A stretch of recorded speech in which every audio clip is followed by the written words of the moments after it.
Estamos de volta e no Horizonte Debate de hoje o assunto é franquias em Minas Gerais, no Brasil, o mercado de franquias. Olha que bacana, 3 participações, a gente foi guardando agora para o final porque a conversa estava seguindo bem massa. A Lara Pereira, daqui de Belo Horizonte, do bairro Fernão Dias, pergunta para vocês. Boa noite. Para alguém que tem algum tipo de negócio, Daniela, e pensa em expandir, o que fazer antes para não correr o risco de quebrar nessa expansão? É preferível se manter antes de ter a certeza que tem condições para crescer? Ou seja, eu acho que o que a Lara está querendo dizer é, eu preciso me estruturar e aí eu fico por aqui, ou eu tenho que me estruturar e expandir? Como pensar a expansão e o crescimento e não quebrar? Lara, né? Isso. Lara, é trocar o pneu do carro com ele andando. Uhum. Né? Você tem que se estruturar, né, o tempo todo. Então, eu vou ser repetitiva. Tem que estudar. Tem que conhecer o seu mercado, conhecer os seus clientes, os seus concorrentes, mas sempre tendo em vista uma expansão, sim. Quem não pensa em expansão está fadado a acabar. No mundo da concorrência que a gente tem hoje, né, você tem que pensar assim. Agora, expandir não precisa ser abrir outra unidade. Não precisa você comprar a loja do lado e ficar com uma loja de 120 metros. Mas se a Lara conseguir no negócio dela aprimorar o produto, aprimorar a forma de produção, sim, esse é um ponto, né? Aprimorar processos isso é expandir também, determinante, né? Você fazer mais, melhor com menos recursos, né? Ou com os mesmos recursos, fazer mais e melhor, aprimorar processo, cortar desperdícios, cortar gordura. Isso tudo aumenta a sua produtividade e a sua competitividade. Agora, isso é ao mesmo tempo. Sim, Lara, eu tenho um amigo que é treinador do Sub-20 do América. Trabalhamos juntos no Cruzeiro, altíssimo nível, alto rendimento. E ele falava o seguinte, com os atletas, mesmo já na ponta da base transitando para o profissional, o atleta que continua no mesmo lugar anda para trás. Portanto, pensar na expansão é uma questão também de sobrevivência. Clauber, olha que pergunta bacana do Rei. Eu vou direcionar para você, um entusiasta da franquia. O Rei aqui do centro de BH. É necessária uma regulamentação mais específica no que tange à venda de uma franquia. Conheço não poucos casos de venda do paraíso econômico e o franqueado vive um verdadeiro inferno. Um amigo está prisioneiro de uma franquia, pois mesmo em prejuízo, se quiser sair, vai ter que pagar uma multa absurda de R$50 mil. Na verdade, tudo é acordado, né, previamente. Então, não só no estudo do seu mercado, onde você vai entrar, você tem que fazer um estudo de qual franqueador você está se relacionando.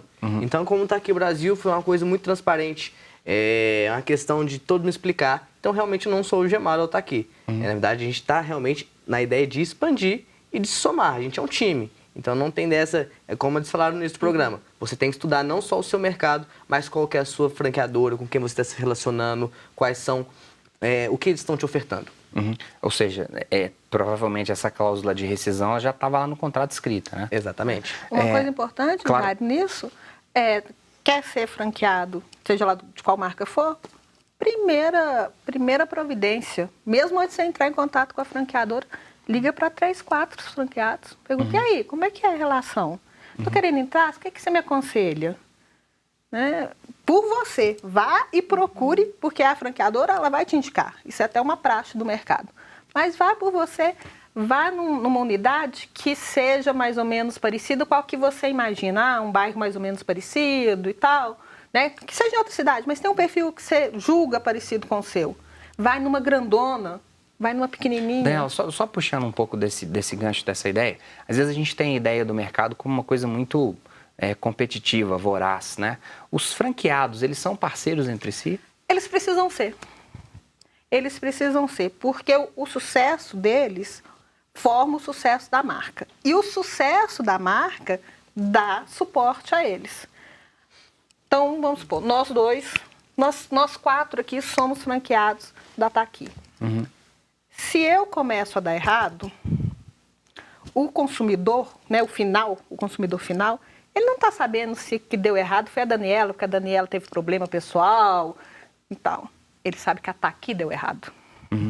A mesma coisa, se a sua der errado, não foi o Jair que deu errado, foi a Taqui que deu errado. E isso é ruim para mim, né, porque o consumidor está entendendo que a Taqui tem problema. Então, os franqueados, eles precisam ser parceiros para que todos cresçam, a marca cresça e isso possa ser formar um círculo virtuoso, né, nesse caso. E aí o que a franqueadora tem que fazer, e a maioria faz, é uma, né, das características de uma boa franqueadora, lá a partir do georreferenciamento, é justamente não deixar que dois franqueados briguem por um mesmo território. Você pode ver, às vezes você vai num shopping, tem uma loja McDonald's e um quiosque McDonald's. Eles não competem, eles jogam o cliente um para o outro. Entendo. Por falar em parceria, o telespectador que me escreve, ele é meu parceiro. Juan, obrigado pela sua participação. O Juan está sempre com a gente toda quarta-feira, sempre escrevendo. É um respeito, é uma amizade, viu, Juan? Pamela, acho que é para você. Uhum. O que você entende por trabalho precário? O Juan colocou entre aspas, utilizando um termo seu. Ser motorista de aplicativo faz disso precário? Por quê? Ter opção de trabalho de MEI, como é o meu, não é precário. É uma opção minha e de muitos. O que há de mais precário é você ter carteira assinada, ter profissão e ser mal pago, como está o Brasil depois do PT. Precário é trabalhar com carteira assinada e receber salários baixíssimos que o governo do PT instituiu no Brasil. Você concorda primeiro com essa? Foi o governo do PT que instituiu? Porque no governo Bolsonaro que não haverá o aumento real, né? Pois é. Vamos colocar por pontos. Primeiro, qual que é o nome dele? Juan. Juan, vamos analisar os momentos econômicos. A gente teve crise? Teve. Falar que foi o governo do PT, governo do PSDB, acho que é um tanto rotular. No governo Bolsonaro, além de não ter tido crescimento real, ele reduziu o valor do salário mínimo instituído pelo orçamento do governo Temer. Quem faz o orçamento é o governo anterior. Temer instituiu um salário de R$1.000 e poucos, Bolsonaro volta atrás, corta e coloca 998. Então, a gente não teve nem crescimento real e nem o crescimento inflacionário do período. Então, aí a gente dá uma desmistificada que o salário precário não é do governo PT. Lembrando que a Dilma sofreu o impeachment em 2016. Então, a gente tem aí bons anos de governos neoliberais e o crescimento do salário mínimo, além de ter sido um crescimento real, foi muito maior do que o implantado em outros governos, como o caso do Fernando Henrique. Isso é número, isso não é o posicionamento político da Pamela. Você está falando de número, 2 mais 2. Isso aqui a gente está falando de, se você quiser verificar essa informação, você pode estar entrando nos sites do Ministério do Trabalho, nos sites do IBGE, o CAGED, que faz os registros, a RAIS. A RAIS é a informação que toda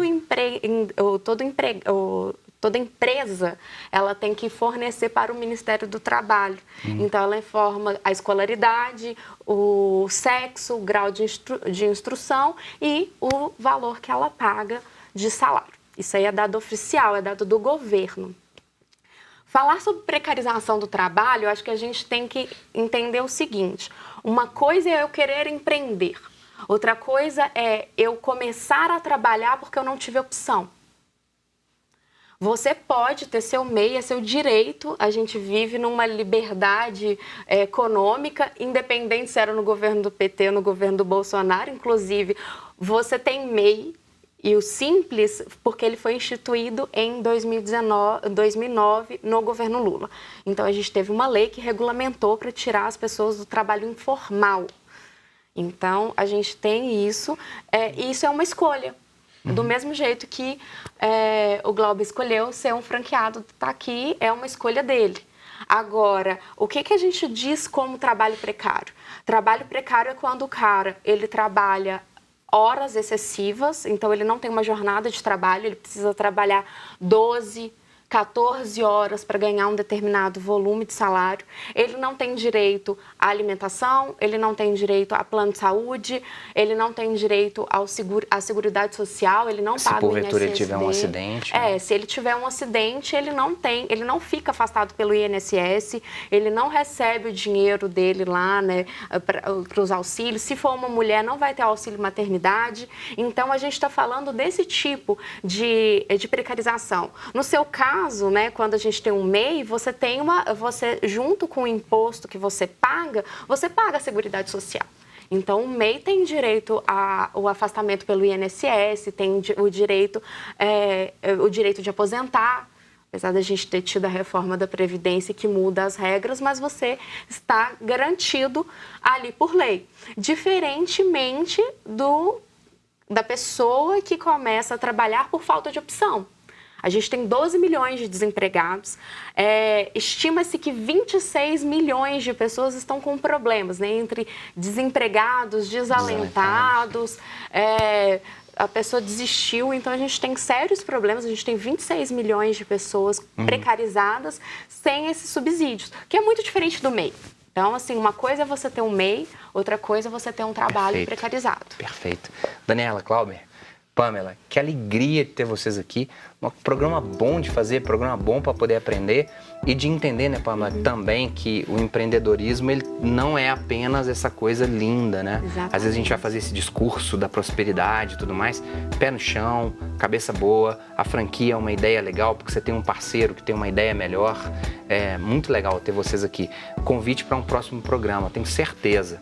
O programa de hoje fica por aqui. Agradecemos demais a sua companhia, do Rei, do Juan, da Lara. E eu te espero na semana que vem para mais um Horizonte Debate. Grande abraço. Até lá. Tchau.